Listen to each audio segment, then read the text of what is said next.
Welcome back to BettrMMA. This is every single important fight to make after UFC Fight Night Abu Dhabi. This is not going to be some BS video made by some other big channels who can't do their due diligence to do their own research and check Big Marcel or Tapology. So I'm not going to say that Umar should fight Aldo and that Corey should fight Kyler Phillips when you could do your research and find out that Aldo is fighting Bautista and Kyler Phillips is fighting Rob Font. But we're going to move on. Clearly, Umar Nurmagomedov deserves his title shot after beating Corey Sandhagen in their title contenders fight. If Corey Sandhagen had won this fight, he would have been the next in line for the title shot. Given that Umar dominated him for 5 rounds, he rightfully deserves to be the next one in line. Sean O'Malley is already fighting the number 1 contender in Merab Dvalishvili, and Sean O'Malley has already beat the number 3 and 4 contenders, Peter Yan and Marlon Vera. This segues perfectly into our next fight to make. The only guy in the top 5 other than Merab Dvalishvili that is coming off of a win is Peter Yan, and as we know, Peter Yan is still only 31 years old and he's looking to make another run for the title. This is a perfect number 1 contenders matchup between him and Deiveson Figueiredo. Deiveson Figueiredo, as we've seen, is comfortable making short turnarounds. Figueiredo has been able to make comebacks within 4 to 6 months. So I look forward to seeing him come back and fight Peter Yan sometime by the end of the year or early 2025. It would be an absolutely great fight that you could add to a pay-per-view or even headline a fight night card. It's former champ versus former champ and a number 1 contenders fight. Moving on to Corey Sandhagen. Now, who should Corey Sandhagen fight? It's a very interesting question because there's currently such a big logjam in the bantamweight division. There's a lot of contenders that already have matchups and a lot of contenders that Corey Sandhagen has already beat, like Rob Font, Song Yadong, and Marlon Vera. He needs to be put up against a very big test in the surging Montel Jackson. Montel Jackson has a great highlight reel, getting knockdowns in all of his UFC wins, and he's coming off of a great highlight finish against Damon Blackshear, getting a 15-second knockout. Montel Jackson is a very good, powerful boxer who will make the boxing exchanges with Corey Sandhagen very exciting, and he can also match Corey Sandhagen's long and tall frame, which is very unique at the bantamweight division. Montel is also 32 years old, and the time is now for him to make a title run, so they can build his name off of Corey Sandhagen in a win or in a hard-fought loss. Montel Jackson versus Corey Sandhagen is the fight to make. This could be a headliner of a fight night card, or they could make this a co-main or a feature fight of a pay-per-view card. Moving on to Shara Bullet Magomedov.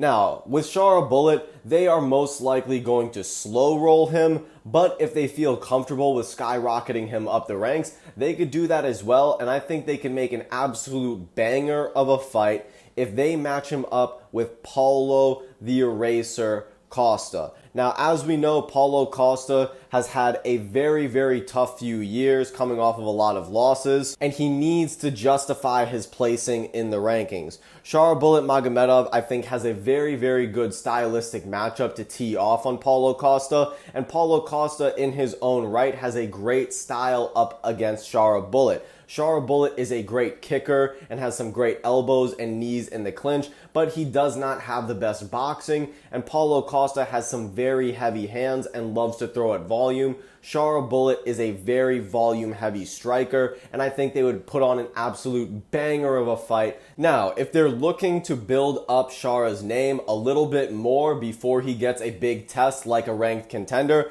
I think a perfect fight to give Shara Magomedov would be Kelvin Gastelum. Kelvin Gastelum is a big name that Shara could build up his reputation off of. Kelvin Gastelum is also a very good wrestling threat, which is something we've seen Shara struggle with in the past, and Kelvin needs a challenge to face, and he can no longer make the cut to 170. I think a fight with Shara Bullet Magomedov would be a great fight. Moving on, the next fight to make for Cheeto Vera. The dream fight to make here would be if Henry Cejudo wants to make a comeback and fight another up-and-coming contender to attempt to make another run at the title. Cheeto Vera could attempt to take the head off of Triple C and absolutely decapitate him and solidify that Henry Cejudo is by far the worst double champ we have ever had in the UFC. Unfortunately, I do not think Cejudo is willing to come back and risk his reputation being knocked out by Cheeto Vera. So I think what they are going to do is give Cheeto Vera Song Yadong. They're going to run it back.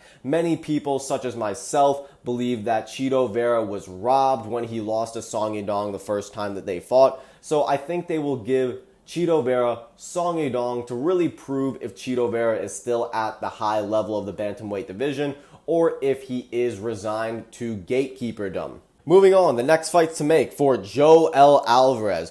Yoel Alvarez very much needs to be pushed up the rankings. There has to be confidence in him after absolutely demolishing Elvis Brener and getting the finish. There are 3 fighters in the top 15 that Yoel Alvarez could fight: Jalen Turner, Rafael Fiziev, and Beneil Dariush. Rafael Fiziev is looking to come back after he injured his leg in the Mateusz Gamrot fight. I think Yoel Alvarez is an absolute nightmare matchup for Rafael Fiziev. And for that particular reason, I could see them avoiding giving Fiziev a monster like Yoel Alvarez. So I think instead they would like to give him somebody like Jalen Turner, who is somebody they've tried to push up the rankings but has not been able to cash in on those big opportunities. And so I think they would like to see Yoel Alvarez, the next tall, big, lanky, dangerous lightweight fighter, go up against Jalen Turner, and I think Jalen Turner will recognize that he has to fight for his spot in that fight, and I think those two will put on an absolute barn burner of a fight on any pay-per-view coming up at the end of the year. Beneil Dariush would be a phenomenal matchup for Yoel Alvarez.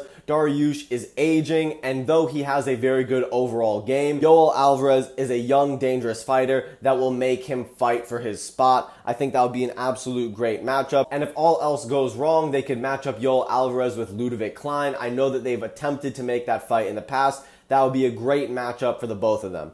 Moving on to the next fighter, Elvis Brener. He can fight 3 people, and all 3 fights would be absolute bangers. Chase Hooper, Terrence McKinney, or Jared Gordon. I think they want to protect Chase Hooper from an absolute junkyard dog like Elvis Brener. I think they know that Chase Hooper needs to build up his name a little bit more before they really put him against the better tests in the lightweight division. I think if they go with Terrence McKinney, that will be an absolute guaranteed finish of a fight that you could put on the headliner or somewhere on a prelim card of a pay-per-view. Or if they give Elvis Brener Jared Gordon, again, that would be an absolute banger of a fight that you could put on a prelim card. Moving on to the next fighter, Azamat Murzakanov. I think the very obvious fight to make here would be to put Azamat Murzakanov against Johnny Walker. Now, I know that there are some people that think that we should put Azamat up against Volkan Oezdemir because yes, that would be a gunfight and it would be very exciting, but Oezdemir has proven his test up against 2 up-and-coming fighters in Johnny Walker and Bogdan Gushkov, and I think Oezdemir deserves to fight somebody higher up in the rankings. As for Johnny Walker, he is coming off of 2 KO losses and he needs to defend his spot in the rankings. Azamat Murzakanov is the perfect guy to send Johnny Walker out of the top 10 and to introduce himself to the rest of the elites at 205. If Johnny Walker is ducking the fight or if he falls out and they need a short notice replacement, Azamat could also fight Anthony Smith, and I think he would absolutely run through Anthony Smith and send him off into retirement. But those are my fights to make, guys. Let me know what you think. Please like and comment on the video. I would love to know your thoughts. Subscribe to BettrMMA. You know what we do. We out. Peace.